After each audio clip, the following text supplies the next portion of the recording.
कि हजारों साल तक जिसे हमने गुलाम बना रखा था, डॉक्टर अम्बेडकर के भारतीय संविधान ने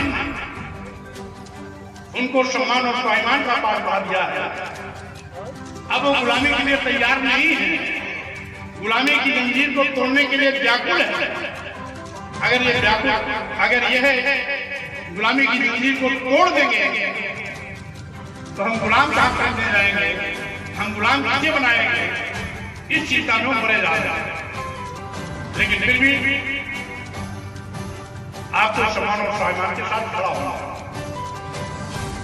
सम्मान स्वाभिमान पर चलने वाले लोगों को जवाब देना होगा। आपके अत्याचारों पर आरक्षण पर तपेदी डालने वाले लोगों को सत्ता से बाहर कहां पर रखना होगा। कुछ लोग कहते हैं कि मोदी जीत रहे हैं, मैं कहता हूं मोदी नहीं जीत रहे हैं,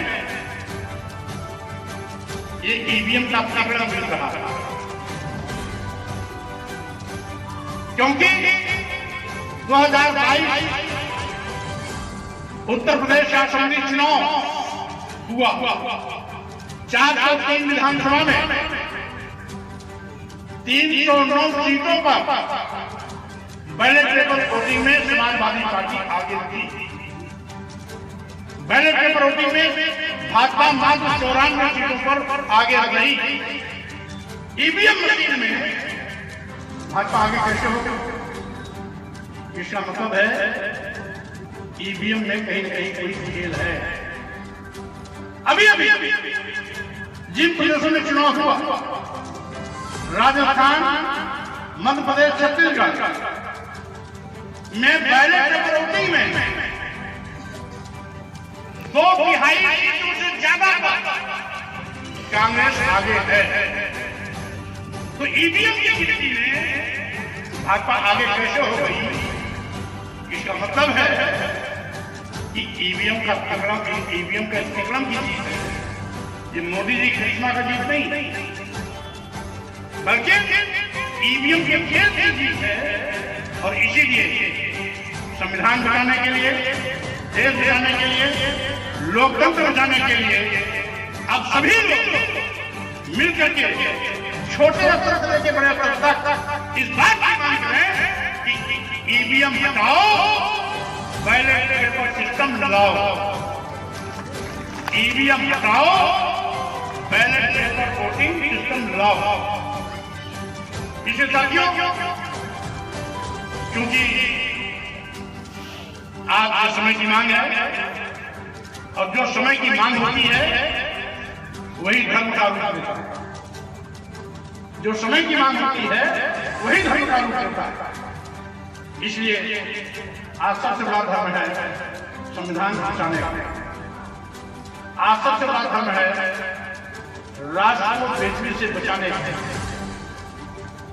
हमने इसलिए कहा कि कुछ लोग आज देश को बेचने का पाप कर रहे हैं। सारे बंदरगाह बेच दिए, एयरपोर्ट बेच दिया, एयर इंडिया बेच दिया, सभी रेलवे स्टेशन बेच दिए, कई दर्जन ट्रेनें बेच दी, यहाँ तक कि LIC की बड़ी संस्था बेच दी। किसको दे दिया?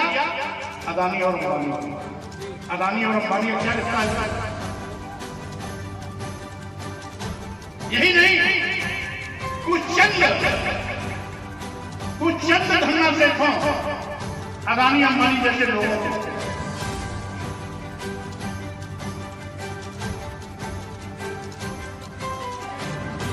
28 लाख करोड़ रुपए की देनदारी बट्टे खाते में डाल दिया, यानी कर्जा माफ कर दिया। और इसी पैसे में 28 लाख करोड़ में कम से कम 10 करोड़ नौजवानों को रोजगार दिया जाता है। 28 लाख करोड़ में कई सरकारी फैक्ट्रियां बनाकर 10 करोड़ लोगों को सरकारी नौकरी दिया जा सकता था। लेकिन माननीय मोदी जी 10 करोड़ नौजवानों को नौकरी नहीं दे सकते।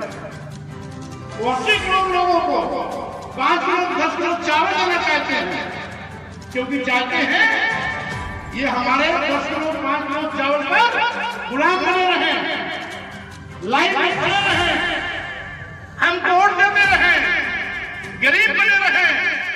अगर नौकरी वाला ही घर में आ जाएगा और 40,000 50,000 रुपया महीना पगार आएगी, ये हमें वोट नहीं देगा। वो अपने बच्चों को पढ़ाने में लग जाएगा, अपने बेटे बेटियों को डॉक्टर इंजीनियर प्रोफेसर बनाना लग जाएगा। और ऐसे है तो 80 करोड़ लोगों को मोहताज बना के रखो, जिससे कि 5 किलो 10 किलो चावल ही जिंदगी हो जाए, उसके आगे सोच न पावे। ये सोचना बंद कर दे कि हमारे बेटे और बेटी को नौकरी चाहिए, ये सोचना बंद कर दे कि हमारे बेटे और बेटी को पढ़ाई चाहिए, ये सोचना बंद कर दे कि हमारे बेटे और बेटी को दवाई चाहिए, ये सोचना बंद कर दे कि हमारे बेटे और बेटी को भी doctor engineer professor Lokesh IAS बनना है। ये सोचना बंद कर दे केवल 5 किलो 10 किलो चावल की सोचना याद रखें और सब भूल जाए। यानी देश में हमारे पत्रकारी नहीं लिखेंगे, ये मोदी मीडिया के लोग हैं, ये स्वामी प्रसाद मौर्य की नुक्ताचीनी करेंगे, ये सही बात नहीं लिखेंगे। सही बात लिखेंगे तो मोदी योगी जी इनके खिलाफ भी जेल की व्यवस्था कर देंगे, FIR करा करके सीधे दे देंगे, चल बच्चा पढ़ो।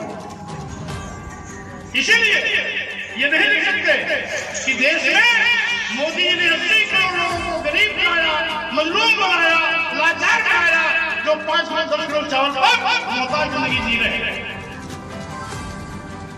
इसलिए साथियों आज सावधान रहने का